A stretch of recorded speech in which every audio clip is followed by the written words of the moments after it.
Good afternoon. Thank you for joining us for this special superintendent's webinar.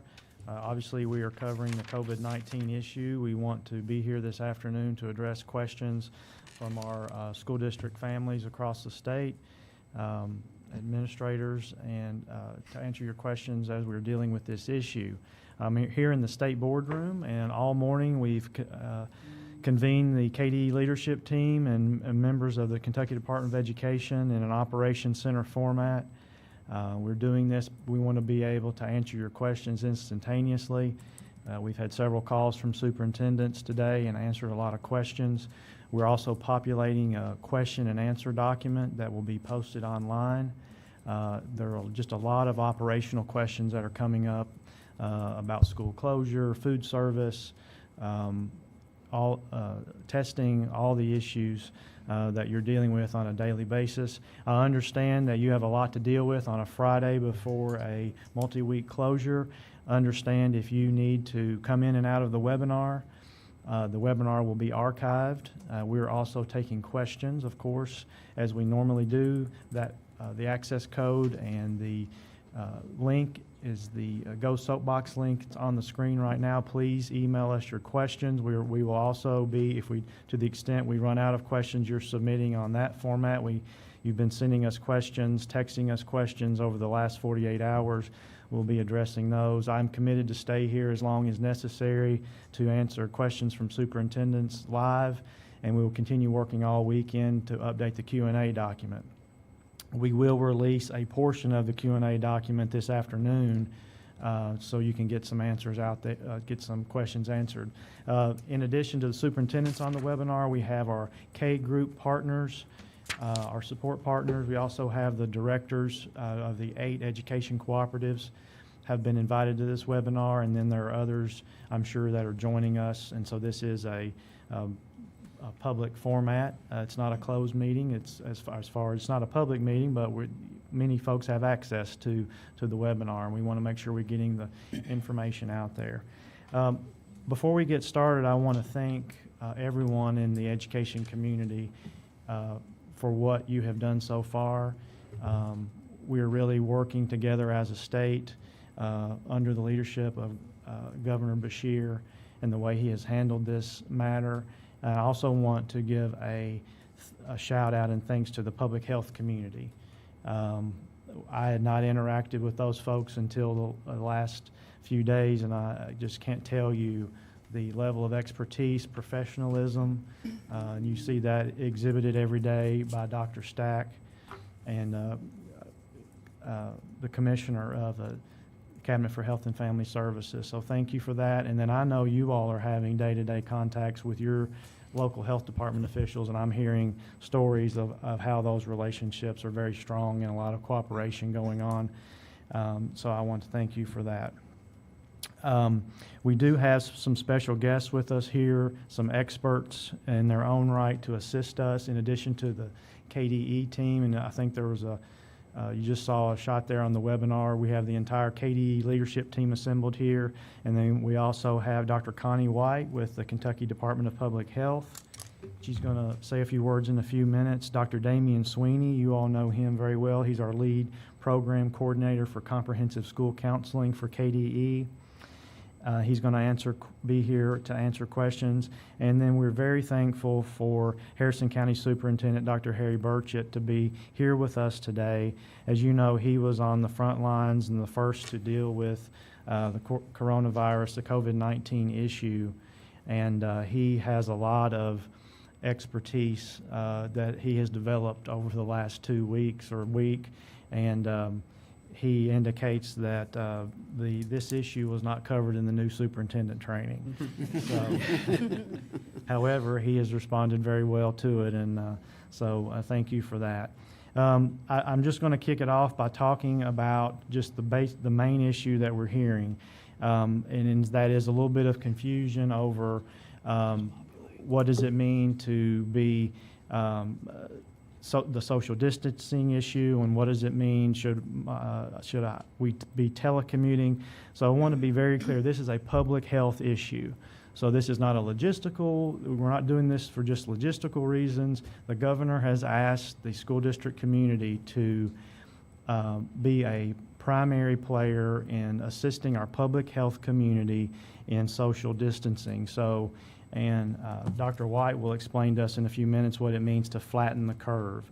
And so what we are doing is practicing social distancing so that the virus is either slowed down or not spread, so that we don't have a spike in cases. And school districts are the primary partner in this just because of our numbers and where we are in the communities and the number of people we gather together in a building every day. And so the governor has talked about in his press conferences, the last two press conferences, a lot about the ability of local school districts enabling workers to telecommute, and he's even mentioned that for public and private employers.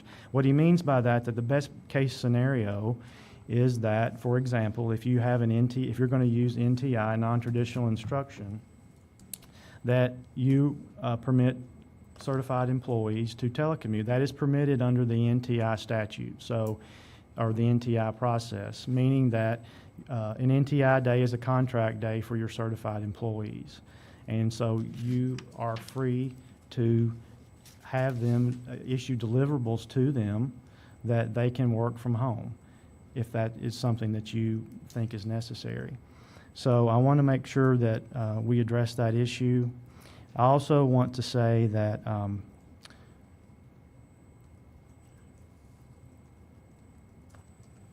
I think before we get to that, let's just start with our guests. I think, Dr. Burchett, I want you, before I say any more, I think you should just kick us off and tell us how you've handled this issue. Well, thank you, Commissioner Brown. First, let me praise you and your staff, because something that came to us so fast last weekend, by Saturday afternoon, you were reaching out to me and offering your assistance and the assistance of your entire team. And of course, made it clear to me that you were having a meeting with your staff on Sunday to discuss how you can help both Harrison County and other districts in the future. So I won't get into the weeds and the minutia of all the back end stuff, but we put out our, like many districts, put out our first coronavirus communication on Friday afternoon, sent it home with students. By 6 o'clock or 6:30 or between 6 and 7 on Friday evening, we learned that Harrison County was ground zero for the first patient of COVID-19 in Kentucky. Our county judge, Alex Barnett, and Mayor James Smith, Dr. Crystal Miller of WEDCO, and Sheila Kearns of HMH immediately went into action to address that issue. They called a community planning meeting for leadership Saturday morning at 9 a.m. We met there. We learned the details of our situation in that community, which included I would say a larger than normal amount of possible exposure in the medical community, as well as an unknown amount of community level exposure. The first patient was community acquired. They could not decide or determine where the source came from. So given that information, we decided as a school district to cancel school for this week and utilize our NTI program to help give the public health officials a chance to get ahead of this thing. And I just want to praise them, because they certainly, Dr. Stack and his team and Dr. Miller, they utilized that time with their epidemiologists in Harrison County on the ground, tracing those possible exposures and really get ahead of that. We now today have 6 confirmations in Harrison County, and they know the trace infectious path of each and every one of those cases after that first initial case. So that's what we were faced with. We gathered our team together and decided we had one imperative. We were going to provide for the safety and well-being of our students, staff, and community. And number 2 was that we would provide continuity of services for both instructional and nutritional services. And we put those plans into place effective over the weekend and notified our community and started doing both NTI and meals on Monday. Our meal count grew. It's a product of both a drive-up and a delivery system, and it has grown from about 200 meals on day 1 to close to 500 yesterday. So it is much needed and very effective, and we decided as a community that we would be providing those regardless of whether or not we received a waiver from the federal government on that reimbursement or not. Thank you, Dr. Burchett. That's a great example of, and of course, Dr. Burchett's using the NTI program. So we're getting a lot of questions about NTI has been talked about a lot, but not all districts are approved for NTI. About 24 districts are going to come on, or have at least applying to come online due to the waiver process. So we have 83 districts that were NTI, approximately 20 more that are applying that could be approved as early as this afternoon or next week to come on as NTI, to provide NTI services during the closure. So there are two categories of closure over the next few weeks. You're either closing and it's an NTI day, which means it's a contract day and it counts as a day, or it's you can have a traditional closure. You can close schools the old-fashioned way before NTI was ever something, and districts that aren't approved for NTI, of course, that will be a traditional closure day. That means that day is added on at the end of the year. So those are the two categories that the days fall into. If you're doing an NTI day, then we get into the question of the governor's encouraging telecommuting or teleworking as much as possible. Many of you operate your NTI days by having teachers report into your buildings. And there's confusion that is existing now because you're getting a recommendation from us and from the governor and public health to encourage telecommuting. And what I was saying before Dr. Burchett spoke is, if you've never had teachers telecommute during an NTI day, it is permissible for you to do so. Now, if you're not comfortable with doing that, and if you don't think you have time to do that right now before Monday or Tuesday to have those deliverables, that the expectations you would have for them if they telecommuted, you can still have teachers report to your buildings. However, I want to caution you, if you do that, you need to practice social distancing. Do not bring teachers into the auditorium 100 at a time or 20 at a time. Because if you're on an NTI day, the teachers are there to be providing support to students and to facilitate that NTI day. So Mr. Brown should be going to Mr. Brown's classroom. Mr. Allen should be going down to Mr. Allen's office or classroom, and you need to be practicing social distancing in that environment. So we will get into some questions about that, but that is the major question we're receiving. We've had actually 69 districts have applied for the waiver. I've just been informed. So it was 20 as of yesterday, I think, or so, and now we've had 69 to apply to be NTI districts using the abbreviated application, and then we're asking the State Board of Education on March the 18th to grant a waiver to bring you in to the NTI. So thank you for that. The next best thing to having kids in school is having kids, if kids can't be in school, if they're out of school, to be getting instruction virtually or otherwise. So thank you all for responding in that way. However, you may also have a mix of days. You don't have to use all NTI. If you want to have an NTI for 3 days and then you want to have traditional closures for those days. We're also getting a lot of questions about, okay, what if I'm not NTI but I close the entire over the entirety of the next few weeks? Those days are added onto your calendar. We know that when there are things that have happened in Kentucky over the years, and it's generally always a lot of adverse weather during the winter or a flu outbreak, the General Assembly has traditionally had some type of relief in a budget bill or other bill to address that issue, particularly if districts are going way into June for those makeup days. I can't say what the General Assembly will do. I can tell you we are talking to the General Assembly, and there's a lot of discussion over there. There's some floor amendments that have been filed to address that issue, and I feel very confident that something of that nature, I don't know what it will look like, will be there to address the issue. If we have districts that aren't NTI, or if they are NTI and they still have to have days where they're going on into the summer, that we will address that or try to address that in one way or the other. The other issue that's coming up with NTI is, in statute, NTI is only permitted to be 10 days. We can't waive that with the state board because that's a statutory requirement, not a regulatory requirement. Again, we're having discussions with the General Assembly, and I believe there is a lot of support in the General Assembly to increase the number of NTI days permitted from 10 to around 20. And if we have to have more than that, we can address that as well. So I feel very confident that we will be able to increase the number of NTI days available to you from the 10 to at least 20. If for some reason we were not able to get relief in the General Assembly, then we will obviously be talking to the governor. I know the governor will be very receptive to doing executive orders as may be necessary if we have to do that. I also wanted to, something else that came up today, the school nurses, we've heard that they have been very responsive.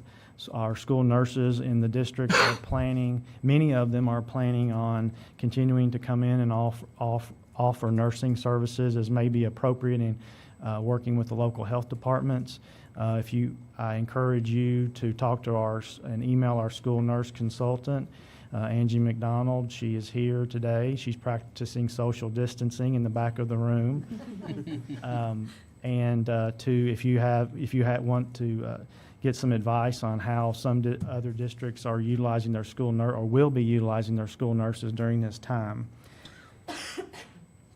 As you know, the governor has strongly encouraged that all schools close beginning on Monday. I fully support that, the governor in that recommendation. That recommendation came after consultation with public health and their expertise.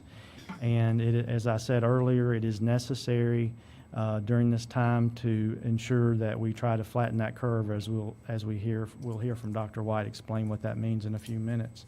However, there are at least 4 districts that are not going to be able to close Monday, but that will close starting Tuesday.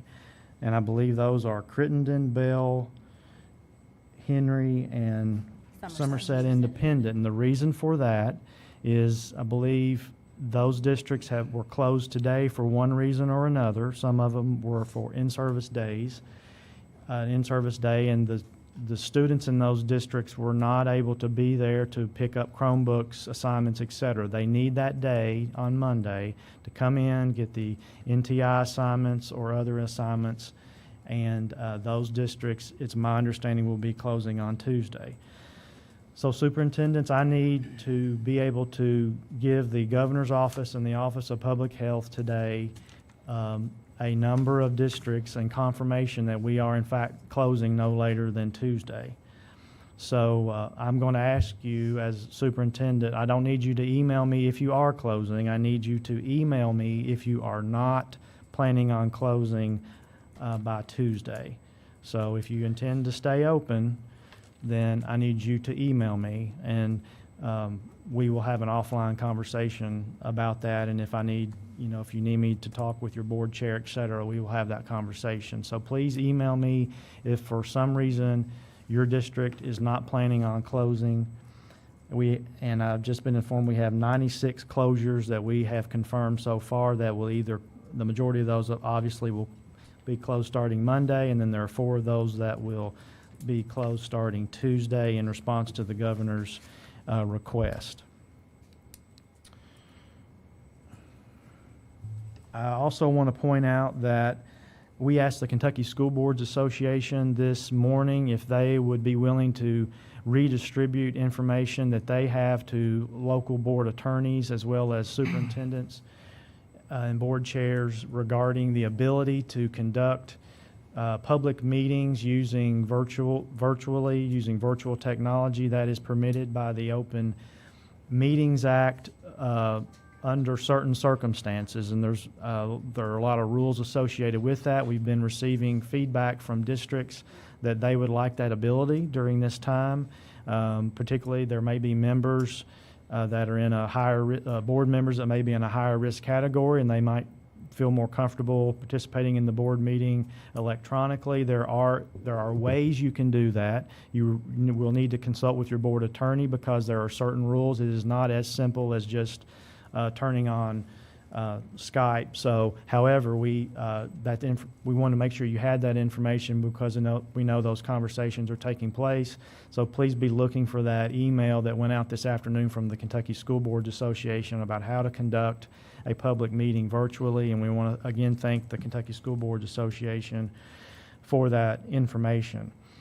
And then before we get to the remainder of our guest, and then we will get into the questions, I wanted to reiterate, and I also want to thank Commissioner Tackett for his leadership yesterday, and as I mentioned in the press conference with the governor, in indefinitely postponing the remainder of the girls' Sweet 16 and the boys' Sweet 16. As I said yesterday, there were a lot of disappointed young ladies on buses last night headed back home, and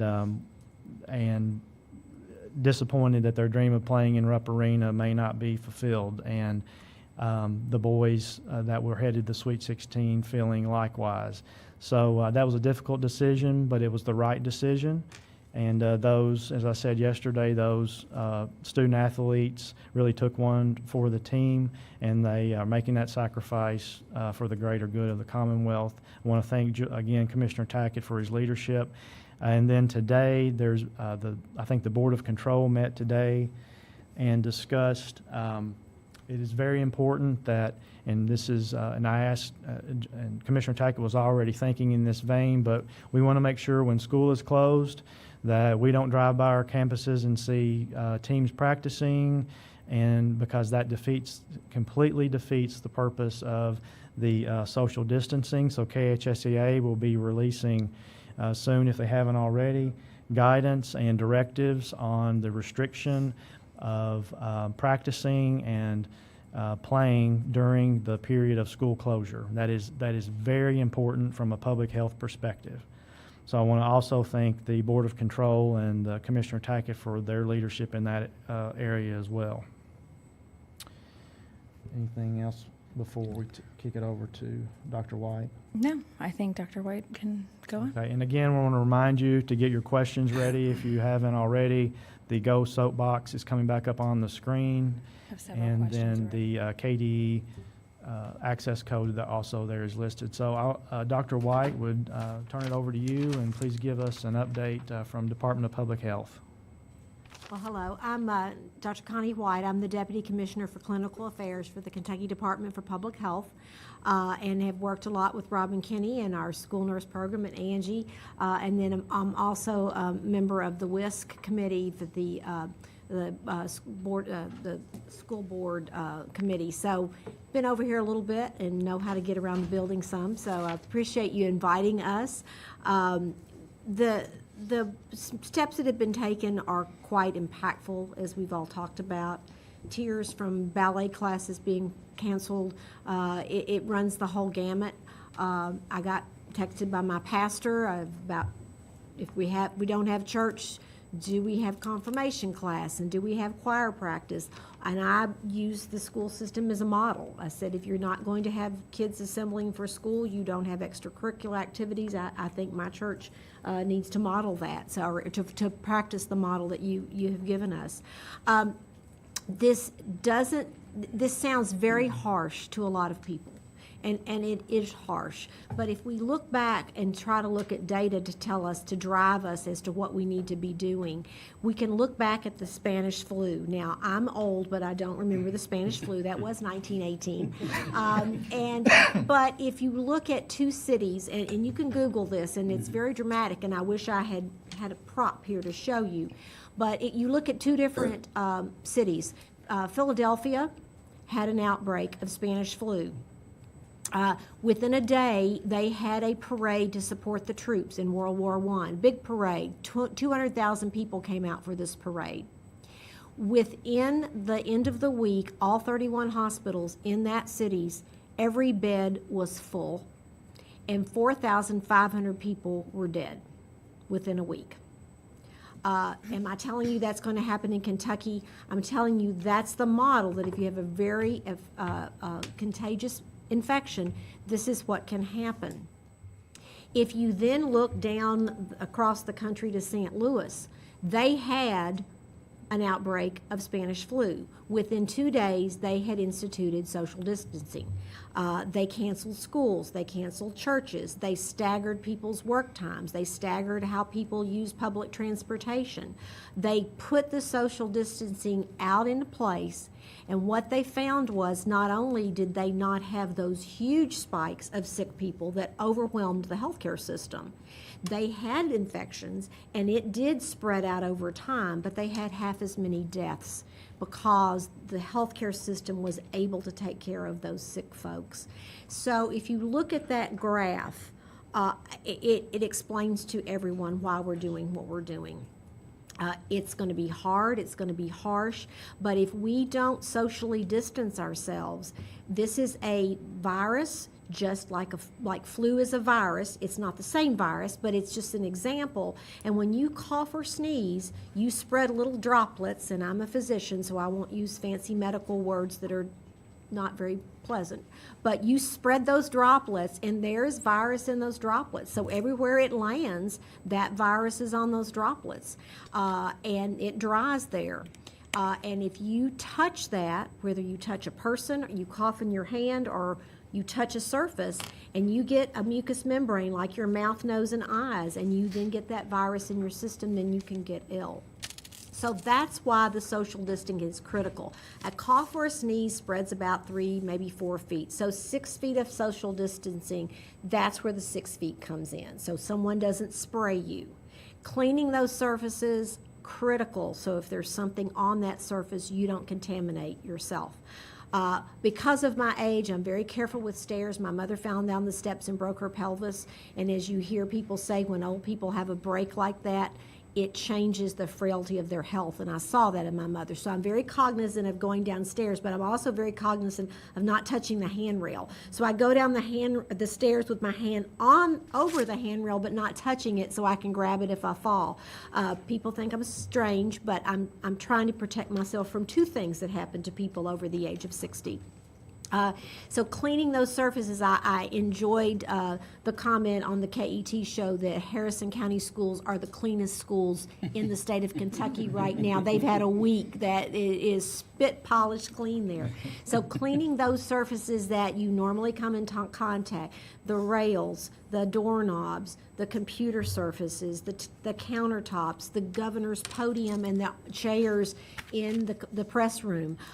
Those are things that we have to be very careful of. And making sure we don't touch our face. I've joked that I'm going to get some of those clickers that we can give everybody in public health, so while we're sitting around talking, if you see somebody start to do something, you click at them because it is hard to forget to do that. So those are the ways we're going to get around this, is by not contaminating ourselves and by not contaminating others and coughing into our sleeve or coughing into a tissue and hand washing. It's not very glamorous. We are not up there promoting a very complicated 6-hour surgical procedure that saves a life. We're not talking about a very expensive drug with multiple side effects, but it will turn someone's life around. We're talking hand washing, cough and sneeze hygiene, social distancing, but you look at that flattening the curve pictures from the Spanish flu, and I think you'll buy into it right away. I feel like we should have T-shirts at Public Health that say, flatten the curve. We want to flatten the curve, and I think that's what every Kentuckian is wanting to do. So the 3 C's that my commissioner talks about is staying calm. That doesn't mean don't be concerned.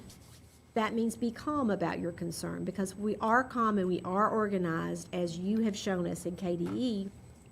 We will make people aware and we will inform them. I always have tried to stay away from the word educate, because we deal with some very educated people. And when someone sets me down and says, I want to educate you about this, well, I get my back up a little bit.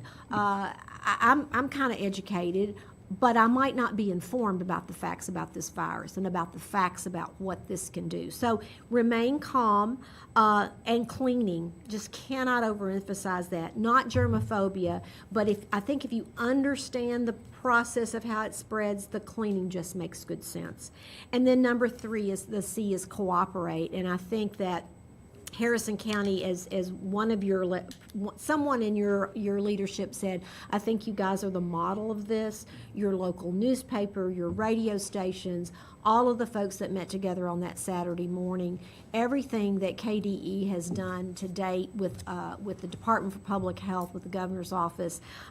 I think we're ahead of our border states. My commissioner talks to the commissioners in other border states, because if we're doing everything right in Kentucky and the other people around us aren't, that's going to make our curve less flat. So we're trying to be sure that everyone around us is working to flatten this curve. And so we are so appreciative of all the work that your superintendents, principals, teachers, cafeteria workers. I'm so impressed with the feeding program that you're doing. That's such a wonderful thing, and I know it's going to make a life difference in a lot of these children. And so I'm ready for questions whenever that time Sure. comes. Thank you, Dr. White. And one thing I didn't touch on, we were talking about the two different ways you can close, the NTI closure or the traditional closure. You also have the option during those two types of closure to provide nutrition.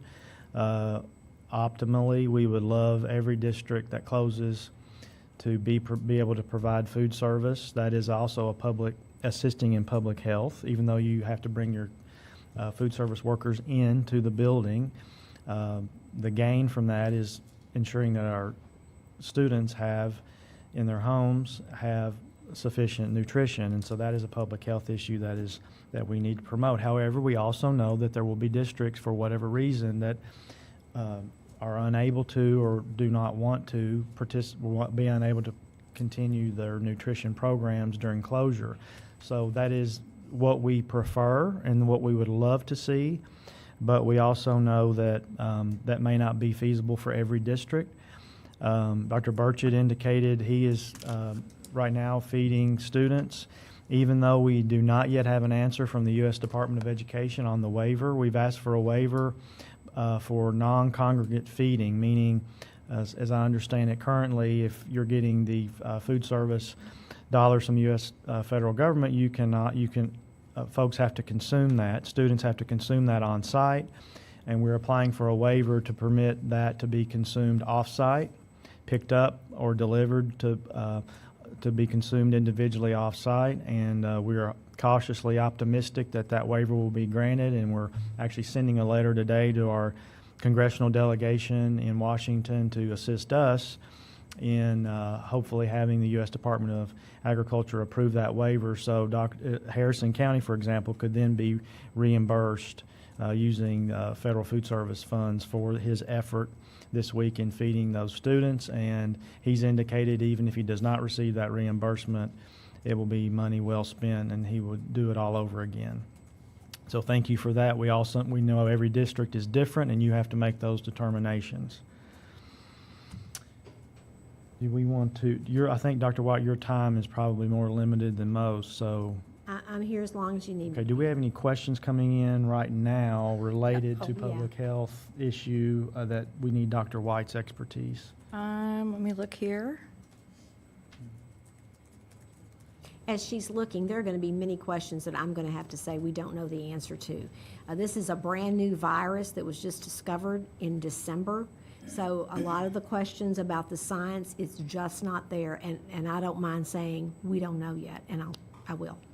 We've also adopted at the department, Dr. Stacks, the 3 C's: calm, clean, cooperate. It's on the board here, see the that. KD Operations Center whiteboard.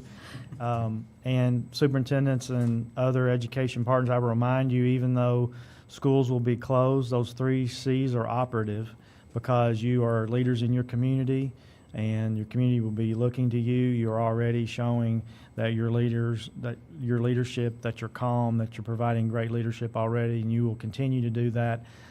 Clean obviously means the hand washing, but also during school closure, this is a great opportunity for you to possibly utilize some days, some contract days for your classified staff to go in and do some deep cleaning. I think Dr. Burchett is doing that, has been doing that during closure. We have. So that is an example of clean. And then obviously continue cooperating. Even though school is closed, you still need to be having conversations with your local health department partners, your judge executives, your mayors. You need to continue that communication, because issues will continue to arise even though we're not having students in our buildings for the next few weeks. any questions related to the public health side? Not yet, not quite yet. Okay. Okay. And Dr. White, we welcome you to stay with us as long as you can. We know you have other things to attend to. Well, actually, there might be one here that might be directed. So what directives are being given to local organizations who provide social support? So YMCA, daycares, boys and girls clubs, who will now be overwhelmed with children in terms of from a health department standpoint. Well, we go back to the social distancing. If you call off school and everybody shows up at the mall hanging out, that's not social distancing. If everybody goes to the Y and hangs out, there's going to have to be some altering of the activities at the Y. If everybody goes if you go to the public library and go and pick up a book and leave, that's one thing. If everybody hangs out around the water fountain, that's another thing. So there's not a number of people. It would be great if I could say this many people can get together, but this many people can't. People are going to have to use some judgment. And every time I think about this, I think about that curve, and I think about where do I want to be. And I would err on the side of if there's a way you can do something outdoors where kids aren't on top of each other together, like the commissioner said, you don't want to close school and find practice going on. We're going to have to do some very unpopular things, especially with our teens, because they like to group together, and they also like to do social media things, as long as we can make sure their message isn't wrong. I think the YMCAs and the daycare centers are going to have to make some tough decisions. And again, Superintendent, and to reiterate, during closure, if you're doing an NTI day and your certified staff are telecommuting and no other staff are reporting, other maybe than food service, then that's probably the ultimate in social distancing. If you're doing the traditional closure and nobody is reporting to any of your buildings, or a number for maybe food service, that is the ultimate in social distancing. If they're telecommuting, or if they're just reporting for food service or others, a limited amount. If you are requiring folks to come into your buildings, you need to answer the question of social distancing. And there should not be gatherings in the auditorium. You need to really understand that over the next few weeks, social distancing, that is the key term here, and everything you're doing, you need to be making sure that's occurring. And then if you have questions about that, or because you are bringing your cafeteria staff in, for example, and you have questions about issues related to their interaction because of the virus, then make sure you're talking to your local health department officials to give you some guidance on those issues that may arise. I mentioned the letter that we sent to them. Yes, I do want to, today around noon, or I think around 12:14 actually, I sent an email to all superintendents that gave you the sign-in for this webinar, but also, most importantly, it attached an example letter with language that you may utilize in sending to your families in your community regarding closure. This letter was drafted in conjunction with the Department of Public Health, so it has some information in there on the public health side. It is not mandatory that you send this letter or you use this letter. I know and I apologize that we just got that to you around noon, but and many of you have already sent similar letters, but you are certainly welcome to use that language and take that letter and customize it as you determine necessary. But please know that it was created in conjunction with public health. So the information in there regarding the public health, the issues, those are coming from the experts at Department of Public Health. Okay. All right. So our most popular questions are in regards to NTI days. So when will we know if we have a waiver to add more NTI days, if we have used the majority of our NTI days already for weather? So many of you are you have the 10 NTI days by statute. We will not know until the General Assembly acts. We do know that they are aware of this issue, that we are all indications, we have support in the General Assembly to increase the number of NTI days. It's just a matter of when that is passed, either through a bill that's currently existing, through possibly an amendment to that bill, or inserted into the budget language. So it could be as late as April 15th, which is currently the last scheduled day of the General Assembly, or at least constitutionally that it has to be the last day. Worst case scenario, if for some reason the General Assembly did not increase the number of NTI days, we'll be asking the governor for an executive order to increase the number of NTI days available to you. So I'm going to just go out on a limb and tell you, districts, if you're bumping up against your 10-day limit that's currently in statute, I feel comfortable with you going to 20 days total at this point. That is a commitment that we have. The governor's office is committed to increasing that number as well. Everyone we've talked to in the General Assembly, they are committed to that as well. So I feel confident that we will have relief in that area. Is there any current knowledge of the status of House Bill 461? Lets district close for 30 days using NTI and gives staff 30 emergency days, is what the question says. I believe the elements just described in the question, I believe those are in a floor amendment to 461, and there's a lot of chatter on social media about 30 days and emergency days. Just know these are proposals, and there are a lot of proposals floating around. We still have quite a bit of time left in the General Assembly. And we know from previous experience, when we've had a lot of adverse weather days in previous years of the General Assembly, generally the General Assembly addresses the types of emergency issues in the budget bill. And in most years, the budget bill is not finalized until the last few days of the session. And so that may be the case this year. So it's too early to say what that means. There's just a lot of discussion. A lot of folks in the General Assembly and others, advocacy groups and the K groups, have ideas about relief they may want to see happen. That doesn't mean it will happen or that it would be in any specific thing suggested now would be what ends up in a budget bill. I believe there will be something in a budget bill, and if not, I believe we will see an executive order. I just don't know what that looks like. In previous years, for example, the General Assembly has said districts shall not be in session past June 12th or June 6th. And again, this is previously, the General Assembly has said this previously in dealing with a lot of adverse closures for snow. That's an example of something that they could do. But we just don't know what that looks like yet, and we're learning as days go on about, trying to understand how many days we're going to be out. And so just know that we're having conversations with the General Assembly about that issue. Your advocacy groups are having conversation, and I know you as superintendents will be having conversations with your General Assembly members, I'm sure this weekend, as they'll be back in your communities. Okay. This one we've kind of addressed, but there's been 5 people who've asked a similar question. Specifically, do you recommend staff to come in during NTI days, or would it be safer to have them work remotely? Ideally, and this is consistent with what the governor said, it would be best if folks worked remotely, because that is the ultimate way of ensuring social distancing during this time. However, we know that may not be the preference in your district or feasible.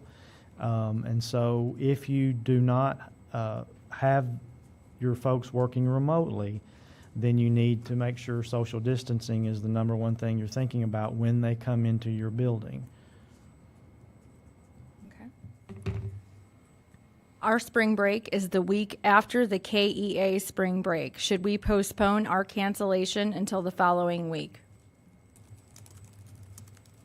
That was asked by 4 people. So they would have to go in, they would be off for 2 weeks, go in for a week, and then be off again.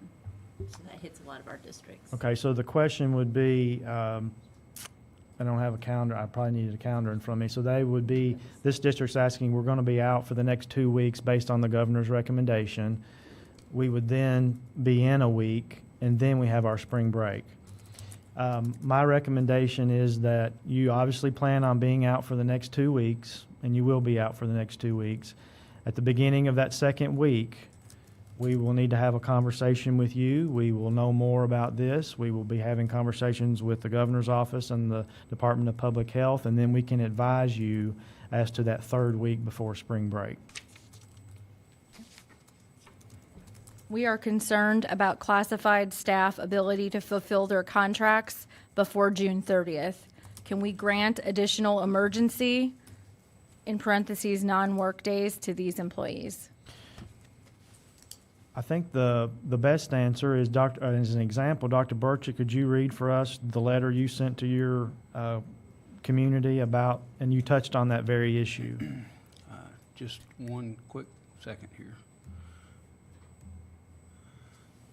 So this was in my initial, or my email yesterday and message to my staff yesterday, which touched on our being out this next week, and with certainly believing we would have extended closure on up through what is our traditional spring break, which is the first full week of April.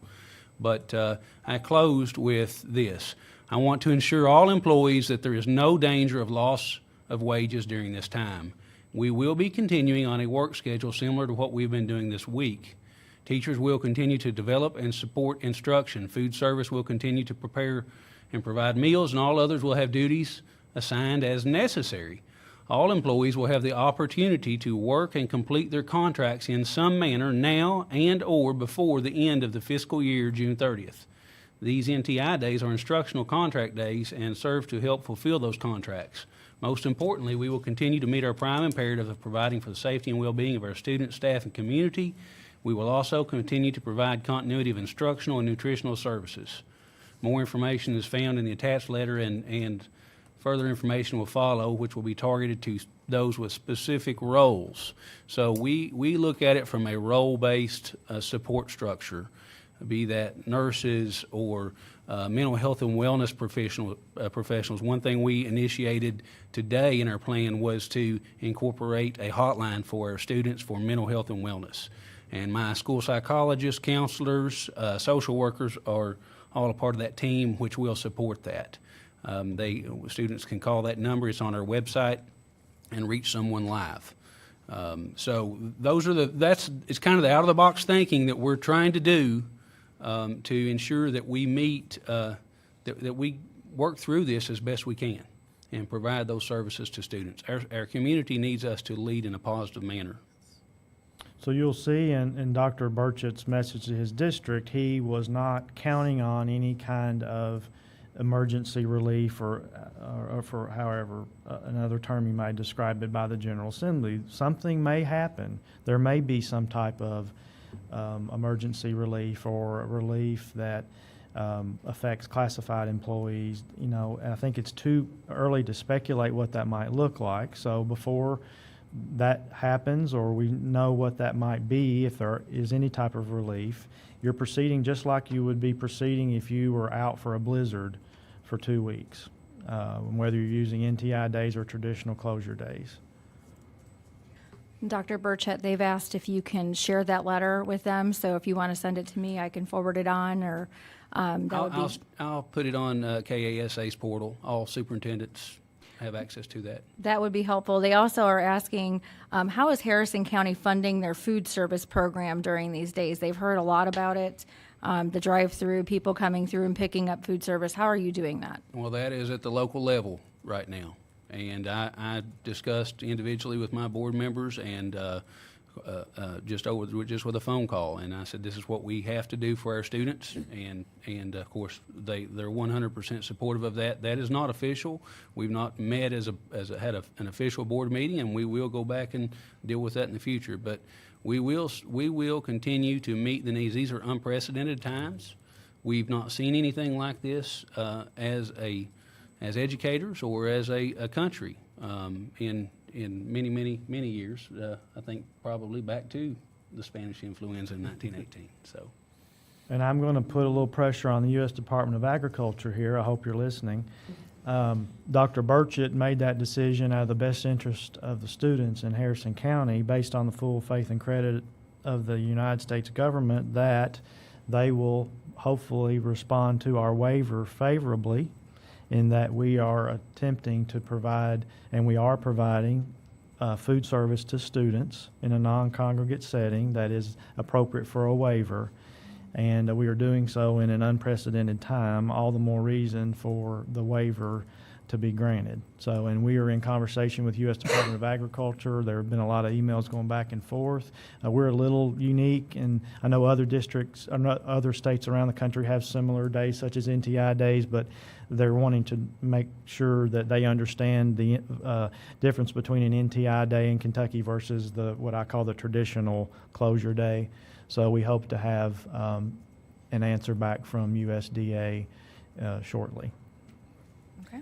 And I think Angela and Robin have my cell number. I need to get back, but text me if you have any questions that come up in this Thank you. afternoon. Thank you Sorry so much sorry to have for- to leave. Thank you so much for your help. We have a couple of questions with regarding special ed. So I think Greta, you'll be up here in a minute. Do you anticipate extended deadlines from the U.S. Department of Ed regarding SPED deadline for evaluations or ARC meetings / IEP deadlines? Kevin or Greta? So we have actually been in conversation with the U.S. Department of Education about these types of things because we know there's a lot of angst out there around deadlines, and we understand that there's a need for flexibility both at the SEA level as well as the LEA level, and we're awaiting guidance. It's important to keep in mind that the IDEA itself does not allow for extensions based on exceptional circumstances, even in nature such as these. And so the FAPE must be provided to students with disabilities. However, one of the things that we're saying and that USED is sharing with states is that the important piece during this time right now is to ensure that you're providing equitable access and opportunity to students with disabilities in the same manner that you would students without disabilities. If, in looking at students' IEPs, we would expect that comparable appropriate services would be provided.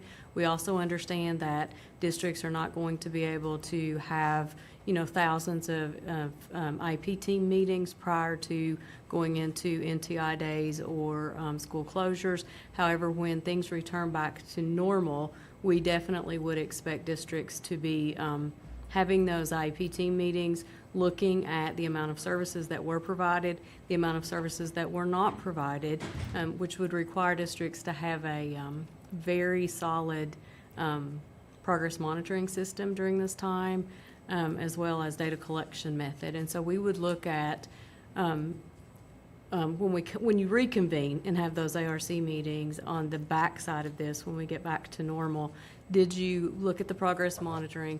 Were students provided FAPE? What services were missed? And then how do ARCs provide, plan for and provide compensatory education? We realize there's going to be compensatory education in these situations, and that's a unique case-by-case situation for every kid with an IEP. Okay.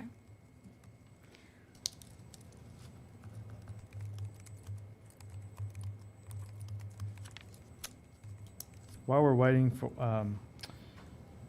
the next question, and I think the question of the day, is the difference between NTI days and a regular closure, and what should teachers or other staff be required to report to buildings. I just want to read what Governor Beshear said this morning in the press conference.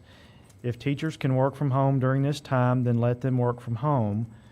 Beshear said Friday morning, if we can cut down on numbers of people in schools, then so much better. So what he is saying is you need to ask yourself the question, if I normally would have teachers in the building during an NTI day, for example, how could I cut down on the numbers of teachers or others in schools during this time? You just ask yourself that question. If you think you can get all teachers telecommuting, and you have deliverables for them, and they have their laptops and cell phones, access to students, or whatever they may have if they were sitting in your building, then the governor is encouraging you to do that. We're saying to you that that is certainly appropriate under NTI.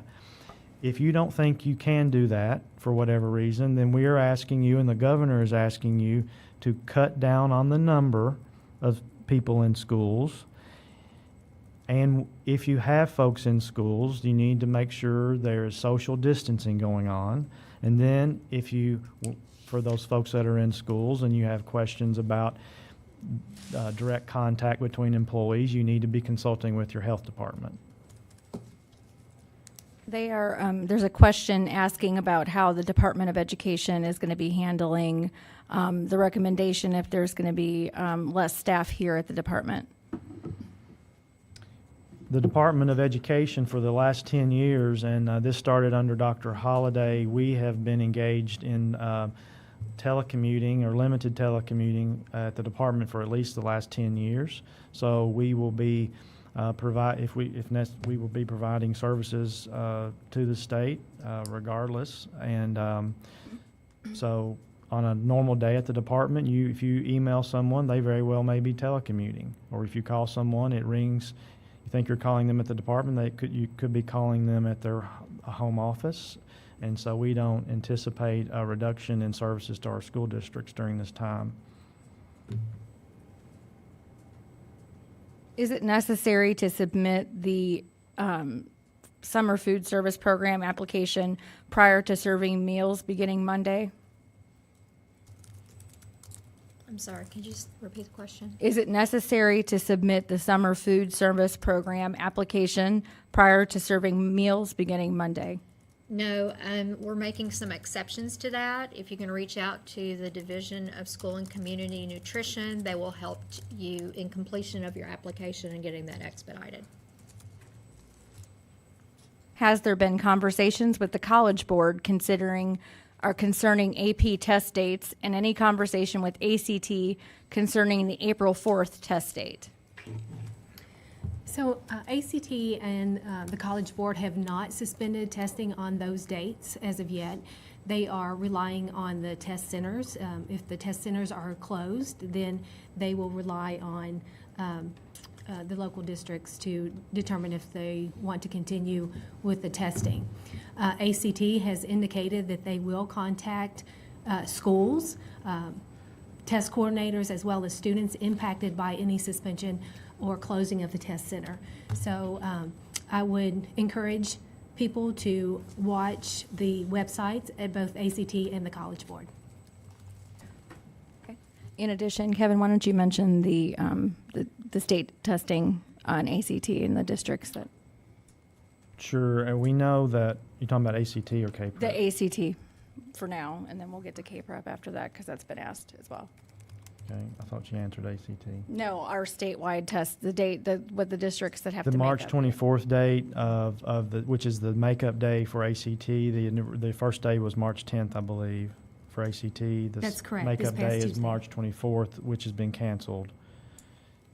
We will continue to have dates as we go forward into the spring for ACT, to make up for the makeup day, correct? That is correct. We had a webinar yesterday with our district assessment coordinators, and we announced some new dates.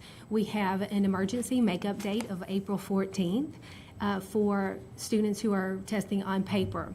We also have an accommodations makeup window of April 14th through April 24th. So if our special needs students need to make up, they have that window as well. Now, there is an option to move to online testing, and those dates are April 14th, 15th, 16th, as well as April 21st, 22nd, and 23rd. So there are multiple opportunities to complete ACT testing. And we might as well just talk about KPREP testing for the state assessment and accountability program. We are hearing, and it's been reported by various Education Week and others, that U.S. Department of Education may be offering waivers related to state accountability and testing under their state plans as approved by U.S. Department of Education. We don't know what those look like yet or what those would cover. I can tell you that we will take full advantage of any waiver offered by the U.S. Department of Education for our assessment and accountability system.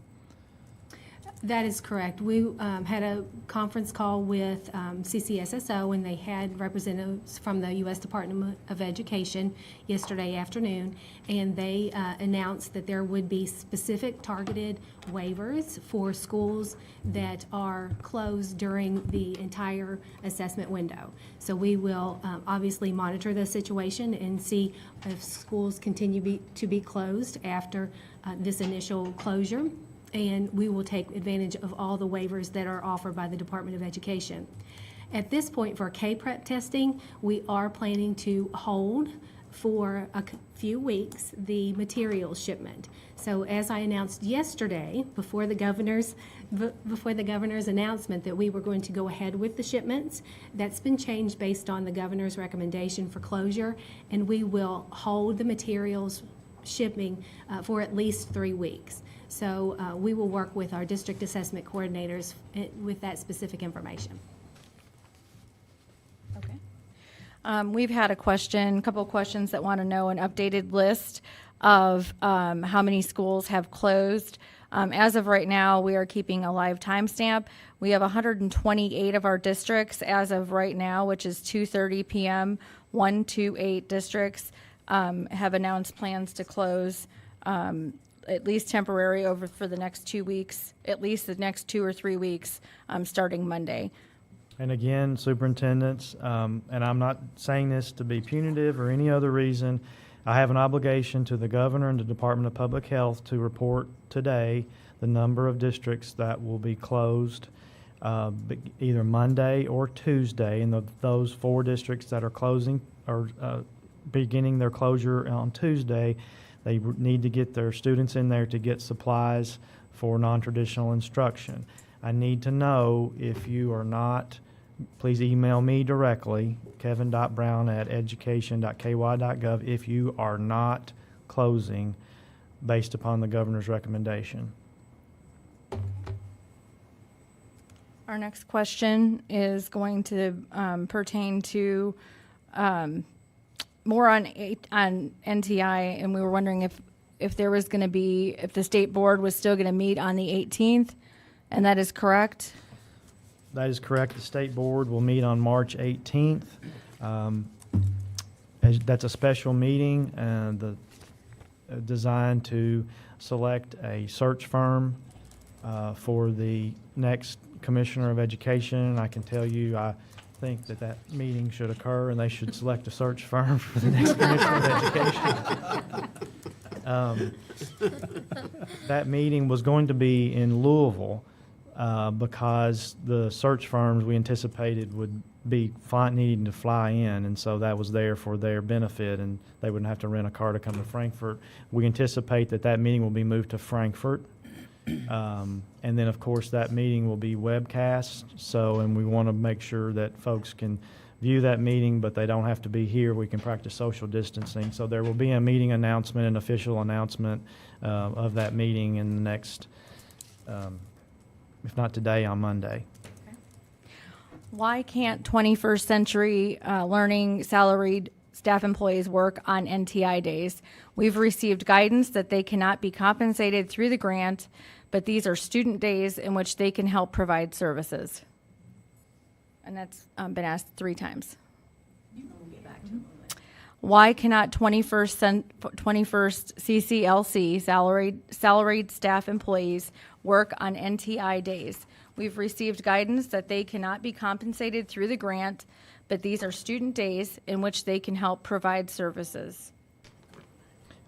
I don't think we have an answer to that question. We will get the answer to that question. It will be on the Q&A document. If we don't give you an answer on the webinar, we will put that in the Q&A document.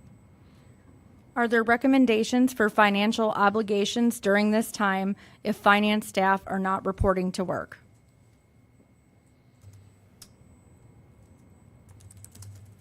Robin, you want to take that? I'm sorry. We're multitasking here, so sometimes we have to repeat the question. Are there recommendations for financial obligations during this time if finance staff are not reporting to work? Are there recommendations for Financial obligations. Basically, what are they going to do if their financial staff don't report to work? I mean, to If pay they're- the bills and that type of thing? Yes, that's what I don't know.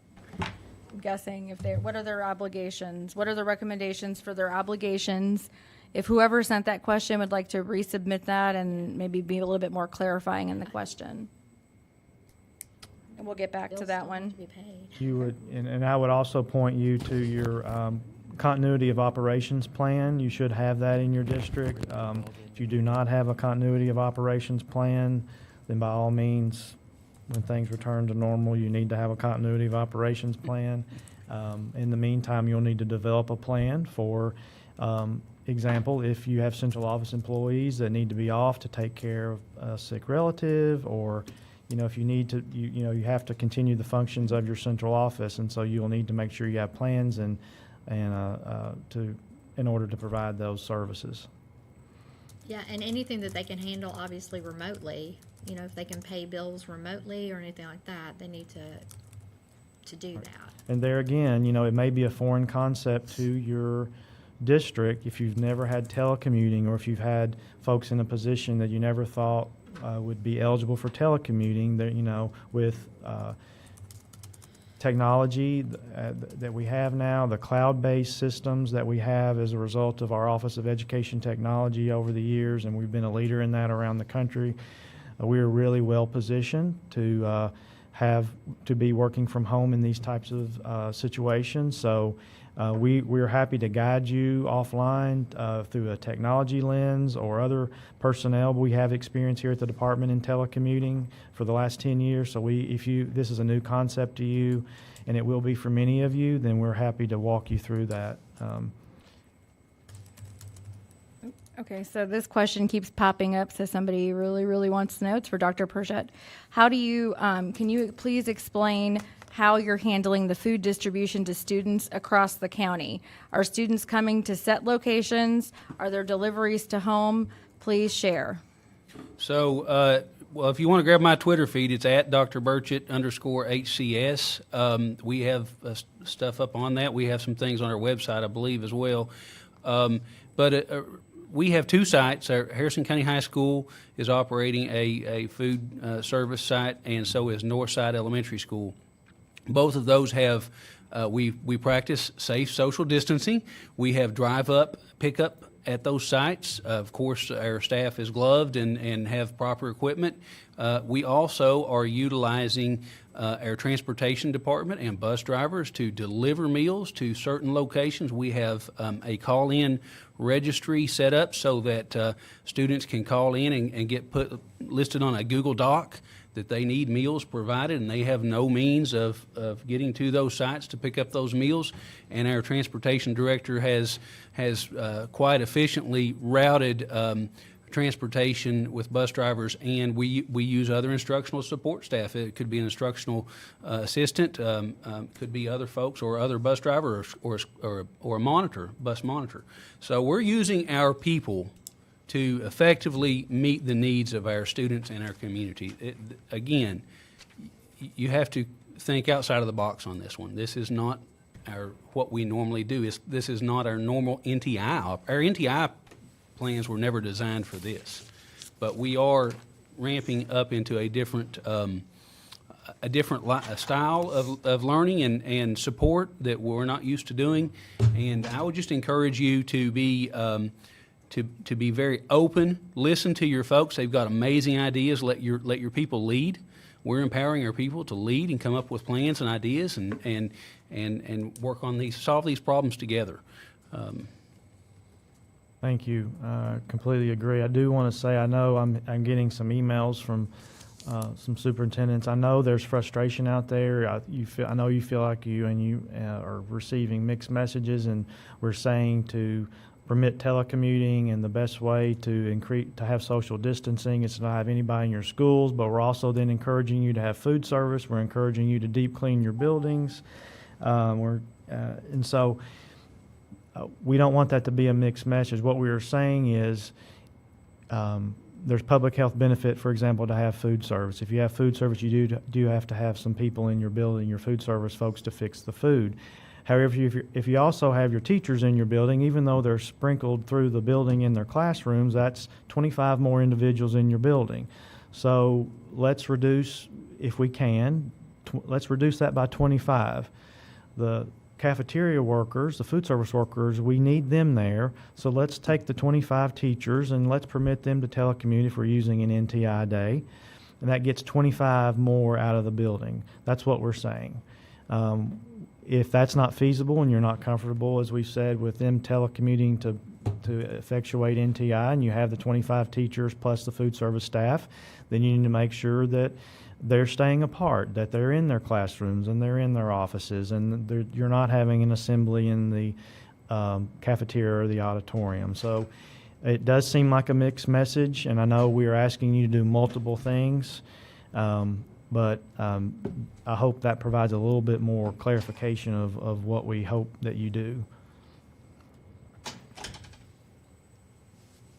Will students on home hospital still be required to have a visit 2 hours a week? Will we get credit for them on NTI? So, as many of you all may know, we do have a bill proposed for home hospital to address the issue about the visits that are required. We do feel in this very extenuating circumstances for just general students, and I'll let Greta, this kind of the special ed side, speaks to the special ed population. But for general students, we are comfortable with visits either being electronic or by telephone. So we'll let that kind of play out just because of these very extenuating circumstances that we're in right now. So for special education students, I agree with Robin, considering the exceptional circumstances that we're in. It goes back to what I was saying earlier about comparable and appropriate services.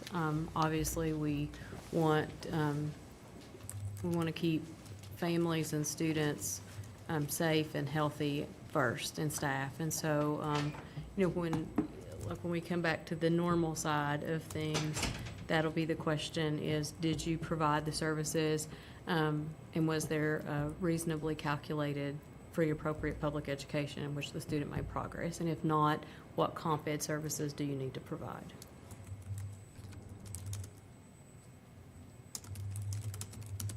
Someone else would like to know a little bit more about school nurses and how they're being utilized during school closures.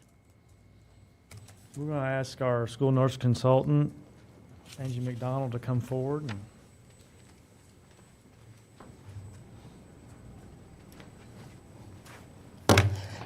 Okay, right now that is kind of up to the district, each individual district to decide. I'm hearing various things going on over across the state. Many who are fortunate to have school-based health clinics, which have a nurse practitioner, a physician's assistant, or whatnot.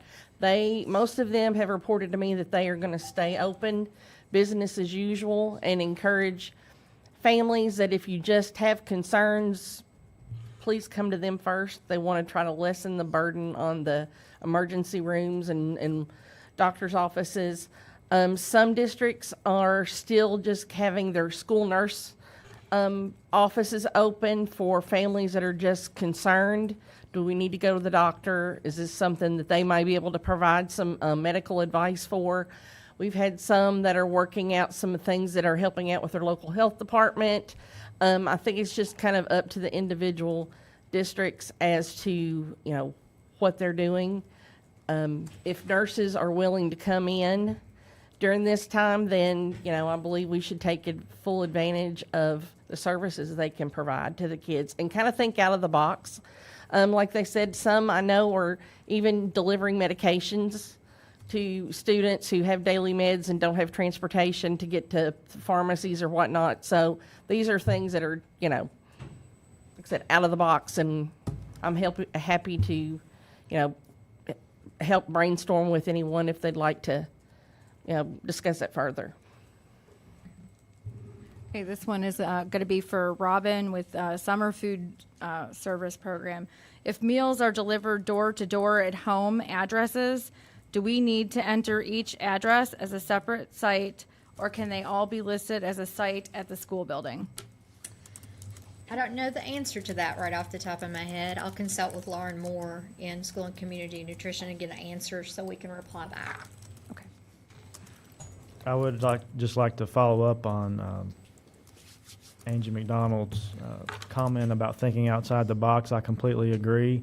We've talked, since I've been working at the Department of Education since 2004, we've often talked about thinking outside the box. We need to give districts more the ability to innovate. This is the time, folks, to think outside the box and innovate. And so we're more than willing to hear your ideas. If you have a better way of doing something during this time, and we're willing to work with you and cooperate with you to be as creative as possible if it is in the interest of kids and your staff.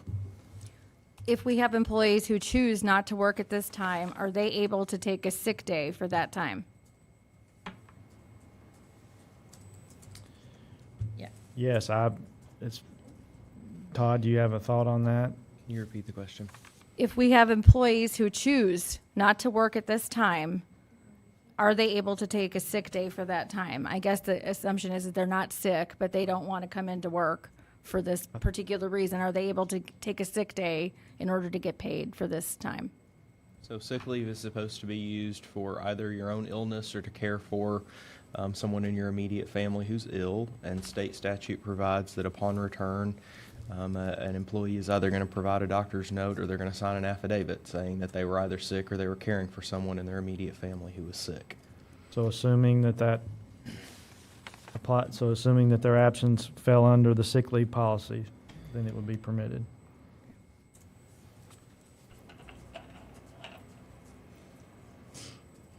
Another question about which KDE departments are going to be operating at full capacity or functionality over the next 3 weeks.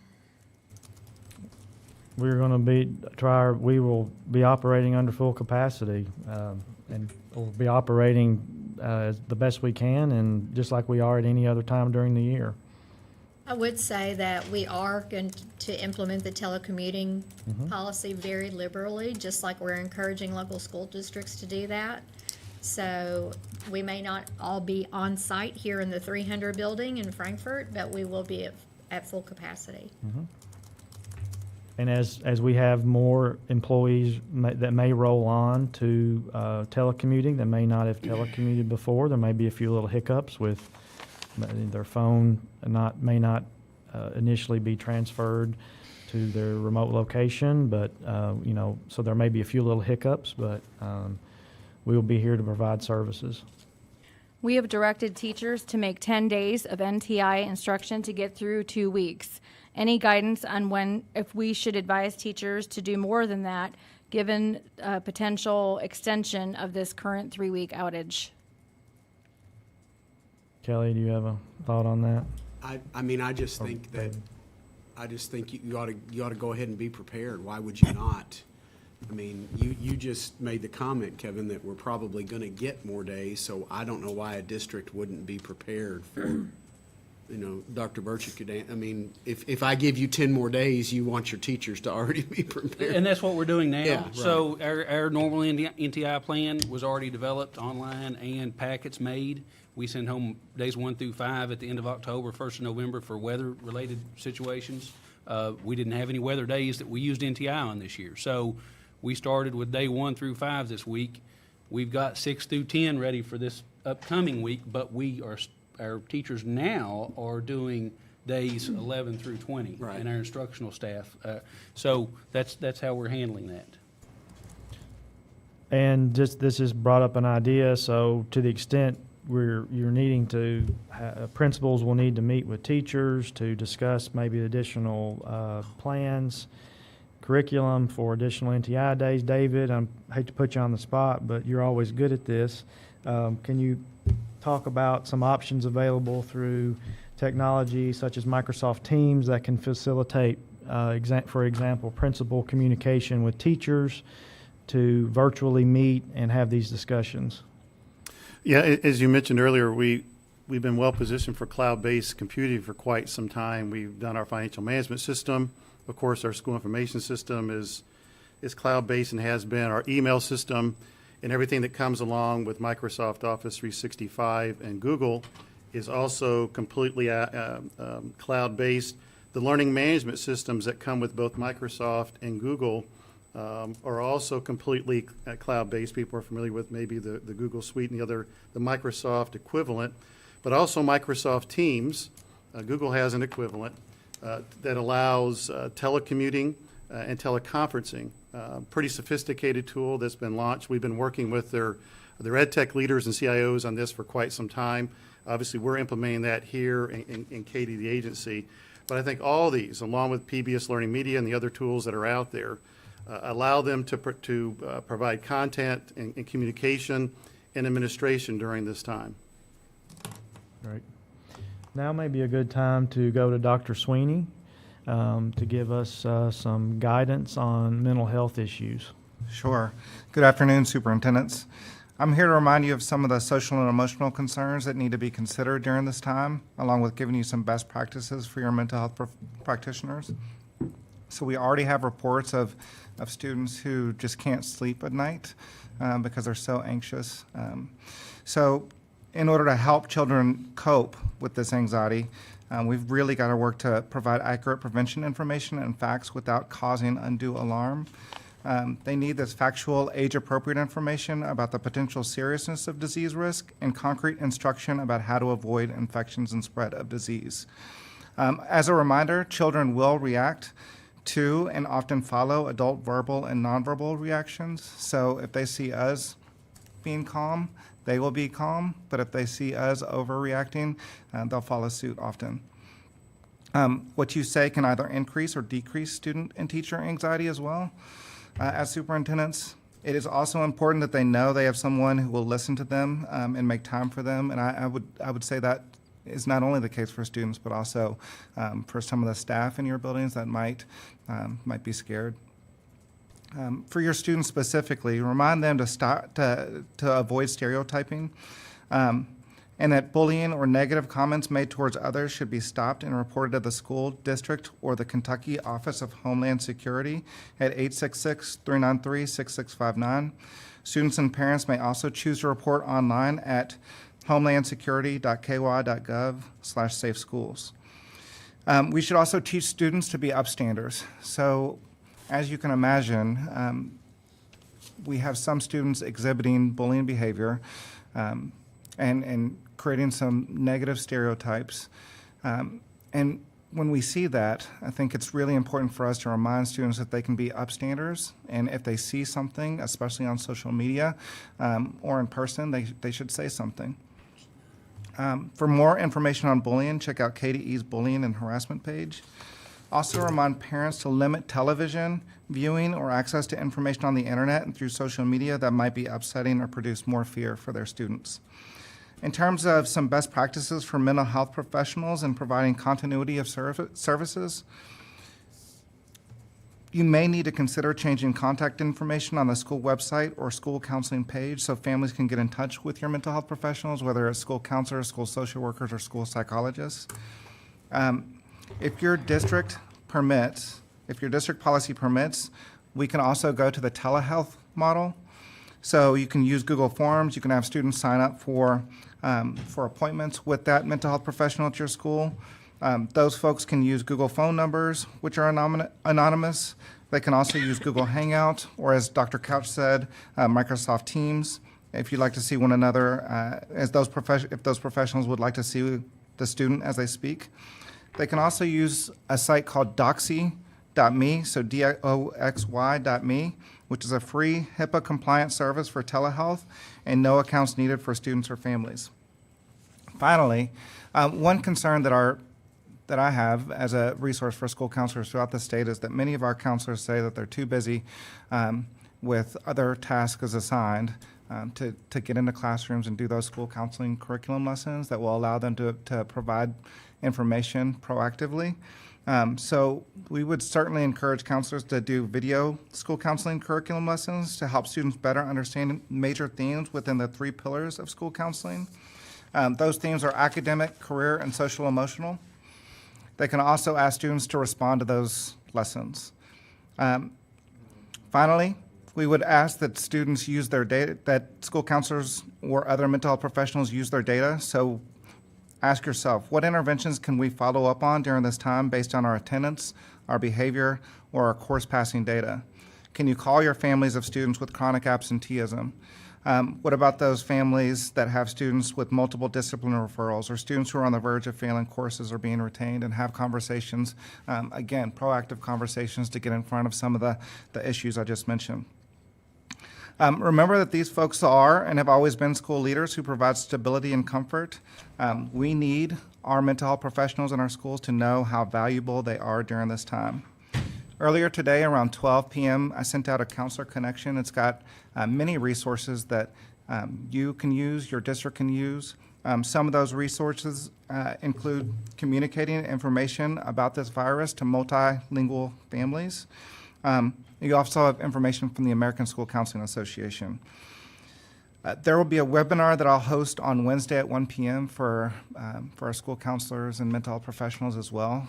That link to sign up is in that counselor connection. So if you have any questions, feel free to reach out. I'm here as a support to anybody, whether they're a mental health professional, school counselor, et cetera. I want what's best for our students, and I certainly appreciate everything that you do. Thanks. Thank you, Dr. Sweeney. So I have an answer for the summer food program, where the question was, if districts deliver door to door, do they have to enter each home address as a separate site? Yes, that would be required with door to door delivery. However, in the guidance that we are sending out this afternoon, we are recommending that districts who would like to deliver would utilize bus stops in order to minimize the work that would be required related to applications and delivery. So I can repeat that one more time. Yes, that would be required with door-to-door delivery. However, in guidance that we are sending out to districts this afternoon, we are recommending that districts who would like to deliver would utilize bus stops in order to minimize the work that would be required related to the applications and delivery. And I just want to point out, and Robin, correct me if I'm wrong, but the requirement that you enter those addresses, that's not a KDE requirement. That is a requirement of the U.S. Department of Agriculture. That's correct. And I want to turn it over again to David Couch. He has a few more things to say regarding technology. Yeah. So I talked about the cloud-based services that you can get access to anywhere, but I did want to let the districts know, and anyone else that may be watching. There's also, we have put out digital learning guidelines. And so this is a web link to kind of help you during this time if you've not done it before. So this is a good way for you to kind of learn about the digital learning environment that we have and the guidelines. But also, we've put this up for quite some time, the digital readiness of every district. So you see cumulatively where we're at with our state, with our schools, but also within the home area as well, where this NTI comes into play. So you can have access to what is the percentage of home access, what are the learning management systems that school districts use, what are they one-to-one, can they take devices home, or can't they take devices home? So I think those three services, our cloud-based, our digital readiness, and digital learning guidelines will be very helpful to you during this time. Great, thank you. Okay. I have a CTE question for our ATCs. So working at an ATC, do CTE teachers report to an empty building, or do they telecommute with NTI? Also, what about secretarial staff at ATCs? Report or telecommute? Thanks. Okay. Tom Thompson has been working all day with personnel, and we're getting information from all our centers, and we're getting communications out to each one of you by today on what will happen in each ATC, because what's happening on the ground with each school district is different from district to district. So we're going to let you work with your local district, as we did in Harrison County this week. So if you haven't heard your plan by this evening, email me personally and I'll get someone in touch with you. Want to do something? I can give you I'll give you an update on our districts here. They were asking for an updated number, so I'm going to refresh the page. We're going to get you an updated number of districts that have announced closure beginning either Monday or Tuesday. our staff has been inputting these in as they've been reporting. So we don't really have a mechanism. So we've had to input these in ourselves, which is why it's not that they've just reported, it's that we've had to input them ourselves. So as of right now, which is 3 p.m., we have 151 of our 172 districts in Kentucky that have announced closures as of beginning Monday, at least of 2 or more weeks. So again, 151 of 172 of Kentucky's school districts have announced closures of at least 2 weeks beginning on Monday.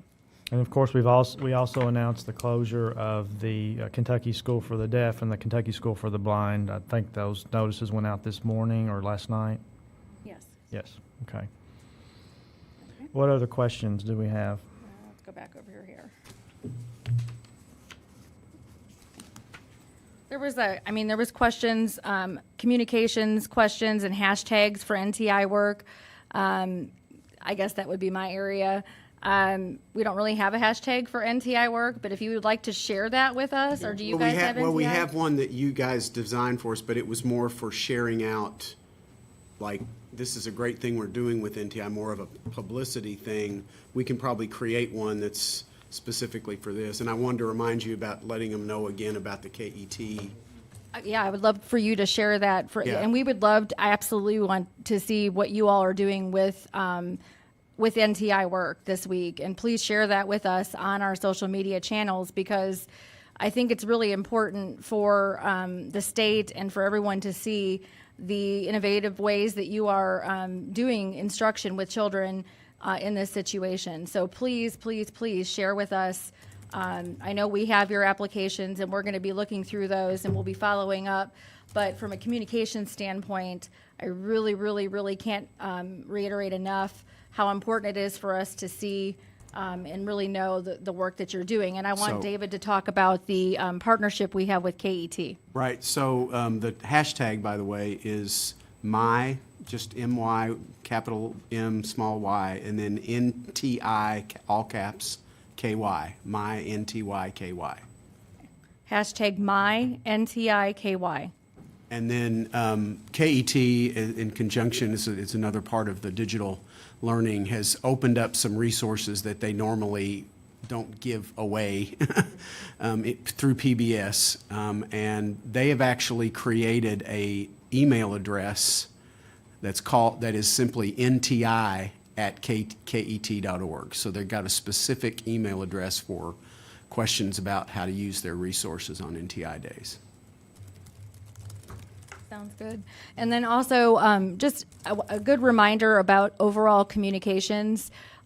There's been, a lot of miscommunication out there. Earlier this week, there was a tweet from a fake tweet from the governor's account.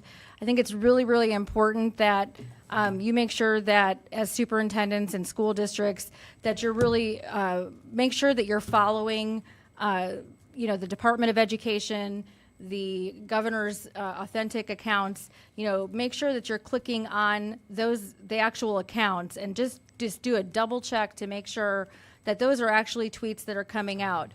We have a lot of innovative kids and other people who I can speak from personal experience with snow days that like to have extra days off.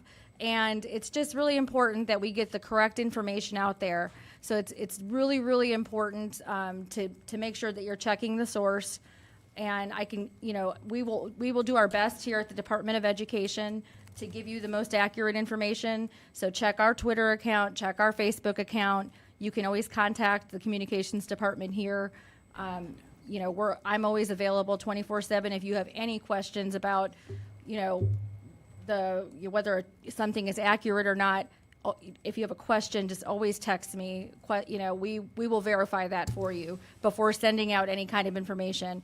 We really had an issue earlier this week with that one particular tweet. So I just want to remind you of that. One question, did we address the question, Greta, about initial reevaluations in special education students? Yeah, we understand that there's going to be situations in which districts miss those timelines. it's, as long as it's an NTI day and school is technically in session, then it's an instructional day and the timelines are still in play under IDEA. So if you miss those timelines, it's still an out of compliance, for lack of a better way of saying it. If school's closed, then the timelines, that's not an instructional day, so it's not counted as part of those 60 school days. Again, we're seeking flexibility. I don't know how that will look. In this may be one of those situations where you're missing those timelines, and then you're looking at it on the backside on what those services may look like. There's really no way to go back and remedy a missed timeline. You can't go back in time and correct that. So it just is, yeah. And I'm going to take, we'll probably just take one or two more questions here. I was told that President Trump is holding his web or a news conference here shortly. And we will wrap up some of these questions. And again, we'll provide them. We're working right now. We're putting them into a Q&A format that we will send out to you via email. We're also working on a Q&A that'll go out on our website for families and communities that we will share out via our social media. The last question that I see here that I don't know that I've had here is there a chance that hourly employees will just have their makeup time waived via legislation? I'm thinking about bus drivers, et cetera, that just will not report. We addressed that question a little bit, and that it's addressed. Initially, you need to be handling it similar to how Dr. Birch had handled it in Harrison County. He's going to provide the letter that he sent to his community and his staff on the KSA or the KASS portal. So you can view that letter. That gives you a little bit of how he's handling it. I can't speculate right now what relief may be provided by the General Assembly. And I don't know what that would look like. There are some proposals out there about 30 emergency days, so just don't let that confuse you. What could be in a proposal on a floor amendment pending in the General Assembly that may or may not pass. So continue to talk to your members of the General Assembly if you have ideas, of course, but we can't speculate right now as to what relief may or may not occur through legislation or an executive order. So I've received 3 or 4 text messages asking if we have to stop for the president's address. Because this one question was, the timelines are still in effect with the ARCs. We can't go back in time and correct them, seeking flexibility. They will send out a Q&A. That was a question. Is the question whether or not we are going to send out a Q&A? Yeah. Yes, we're working on additional guidance. We actually spoke with OSEP Director Laurie Vanderplug this morning, and she informed me that USAID would be sending out additional guidance. So as soon as we receive that, we will update, particularly directors of special education as well as superintendents. So the SEA doesn't want to get ahead of that, obviously. So as soon as we hear something, you'll hear something. So to the extent we continue to have questions coming in from superintendents, I've pledged that we will continue to answer those. When the president does come on, we will just say, we will let you know that is going on, and you have the option of, jumping off this and watching if you want to do that. We'll have folks here go and monitor that. But as long as we're having questions coming in, I want to continue that. So And just also know that the governor is likely to have a press conference around 5 o'clock. around 5, and we will stop for that. Nothing against the president, but the governor will have things that is very much more directed to that he may say in his press conference to what we're dealing with right now. For schools that are not using NTI and are just closing, is it possible, do you think, that lawmakers will consider just waiving some of these days because of a state emergency? I guess the question is will they have to really make these days up? Again, we can't speculate. We do know just from history that the General Assembly, when we have had an abnormally large amount of closures during the winter for adverse weather or the flu, the General Assembly has generally always provided some type of for lack of a better term, relief in the budget bill or other legislation to address that, to address the issue of potentially having to make up days going into the middle of June. We don't know what that looks like. I feel certain, because of the situation we're in right now, that there will be some type of legislation, budget language, and if not, some type of executive order to deal with issues that may exist as a result of this. So again, can't speculate. There are many ways to do that, and as I said earlier, the General Assembly has dealt with it in several different ways, talking about hours and converting hours into days, and you don't have to go past a certain day in June. So all those types of things will be discussed in the coming days in the General Assembly, I'm sure. So if you have ideas for that, and then we will know more as we progress through this as to the exact number of days that we will have to be closed. Yeah, I'm going to do my best to summarize this question. They are concerned about a vulnerable adult staff member who is in the vulnerable population, 50 to 60 years of age, that has a health condition, but wants to come and work with children. And they're afraid they're just going to want to come work, like most educators and people who work with children do. What advice do you have for them to give that particular population? If that employee has concerns, they advise the employee the employee should also obviously seek consultation from the employee's medical provider. I'm not sure if the question is about that teacher interacting with students. If we're closed, NTI, we're not. I think it's more like they're concerned about this person. They don't want them to get sick, but this person just wants to work with the kids. So or work and help, or wants to come help, maybe help with they're in an NTI thing where they would come in and still provide support in the school, either with food service or delivering food, something like that, versus staying home. Well, the employee, if the employee has concerns, would need to consult with their medical provider, and then if there are just additional concerns about an employee that may be in a population that's more vulnerable, then you may advise to have conversations with your local health department for guidance about any protective measures or any other measures that would need to be put in place for that employee's workstation or work environment. And this is we've kind of touched on this a little bit. Given that IDEA timelines are not suspended during NTI, what guidance would you suggest in having them available for an evaluation by the school psychologist during this time? That goes back to, thinking about the social distancing and everything that we've heard today from the, public health, as well as the commissioner, as well as the governor. There are going to be situations that those timelines are going to be missed, and we recognize that. So, again, use your best judgment, follow those recommendations that's been provided, and then understand that we will be working closely with districts on the backside of this when we return to some kind of sense of normal to work through these individual situations. And for those of us that are just joining us, Kevin, if you can just kind of reiterate the part about does the governor recommend that secretarial staff, assistants, other classified staff stay home during these NTI days?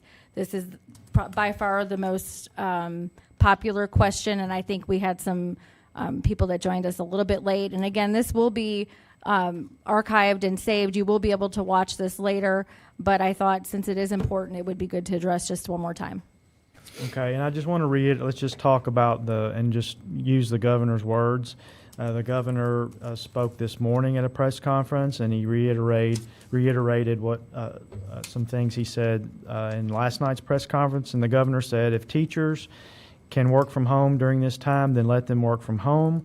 If we can cut down on numbers of people in schools, then so much better. So again, what the governor is saying is that to the extent we can, let's increase the social distancing, and certified employees such as teachers are well positioned through technology to be able, assuming you're on an NTI day, to provide services remotely. So let's think outside the box, and can confirm that the NTI process does permit you to allow the teachers to work remotely.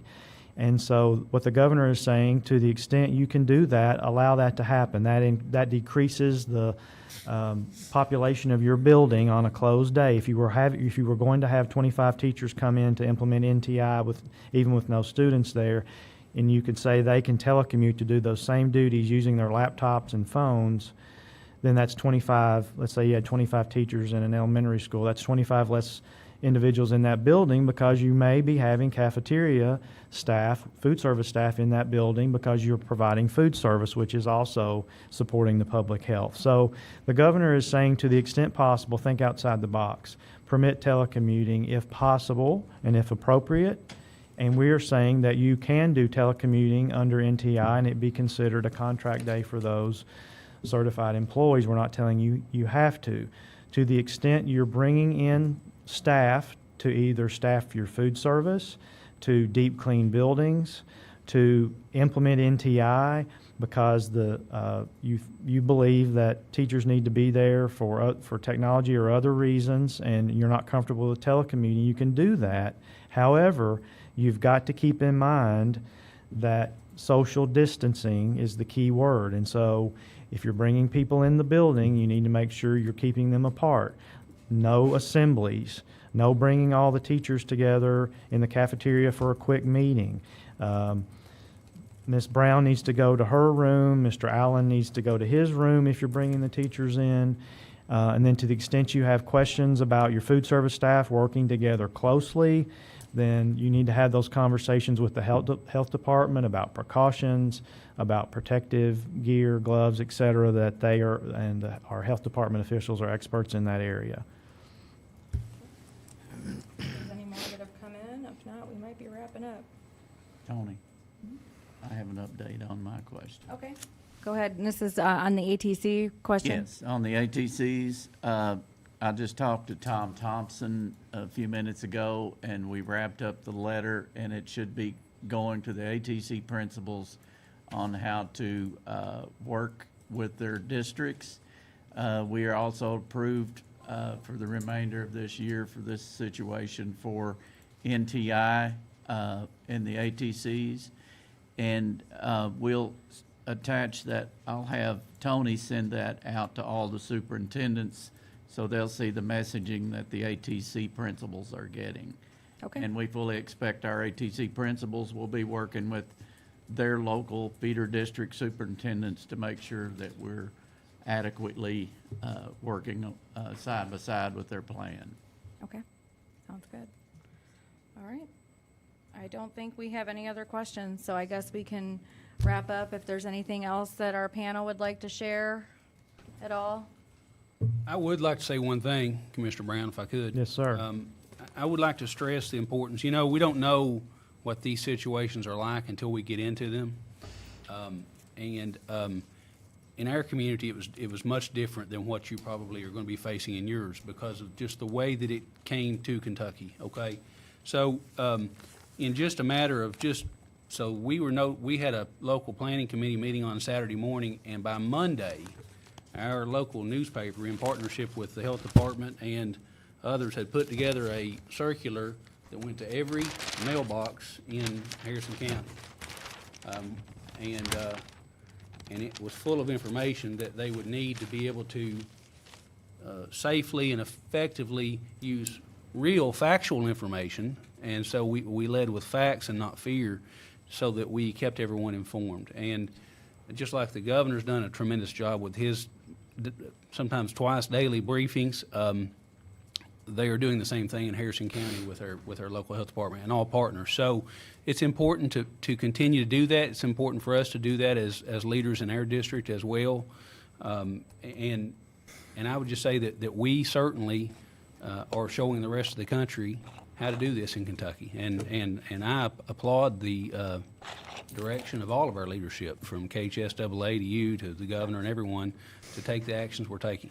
It's about flattening the curve, and we're gonna get ahead of this thing, and we're gonna beat it. So.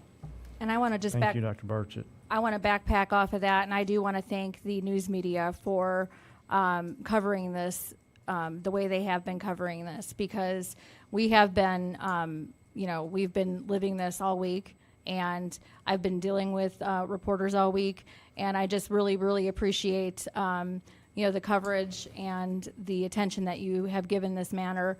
Just like Dr. Burchett just showed you, it's really, really important to get accurate, fast information, and we certainly appreciate it here at the department. One more thing. We're talking about this social distancing. That's defined as 6 feet, okay? So let's just keep that in mind. We can't address these crises without people, and so it takes staff. We have been inundated by news media, not just in Kentucky, from around the country, calling and reporting on this situation. We have to have staff to deal with that.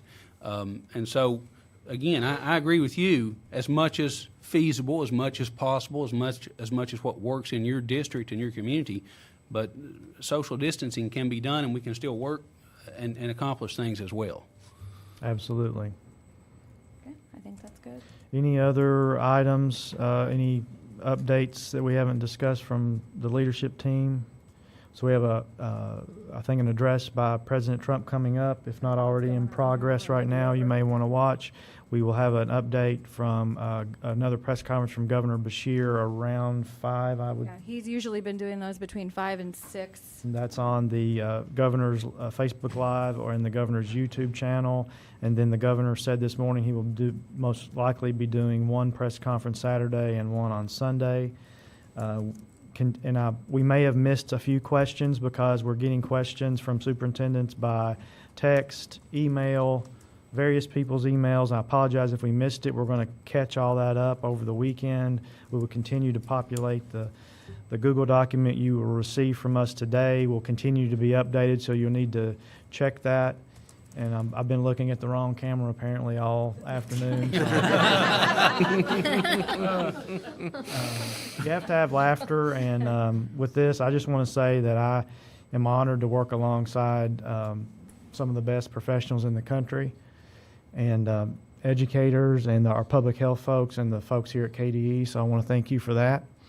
And everybody have a great weekend. If you need us, I will say this: when the superintendents have your cell phone number, you do not need an alarm clock. They get up very early in Western Kentucky, I can tell you that. So everybody have a great weekend. Let us know what we can do to assist you, and we will have updates as needed. And take care. Thank you.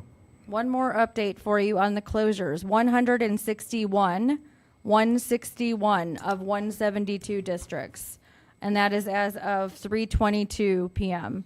Have announced. That's according to us. And I know a lot of superintendents are asking if we've received their information. The short answer to that is no, because we don't really have a mechanism for that. So if I don't see you on this list, I will reach out to you. So just check your inbox here in the next 15 to 20 minutes. Thank you. And on the final comment, because we are a family and a community in Kentucky, and our schools are our community centers, the governor was able to request that school districts close. And that's something, because other states will have to resort to a mandate. And so that is something that, to me, that's a sign of who we are as Kentuckians and how we operate our school systems and are operating our government. So just want to leave you with that. Thank you, and everybody hang in there.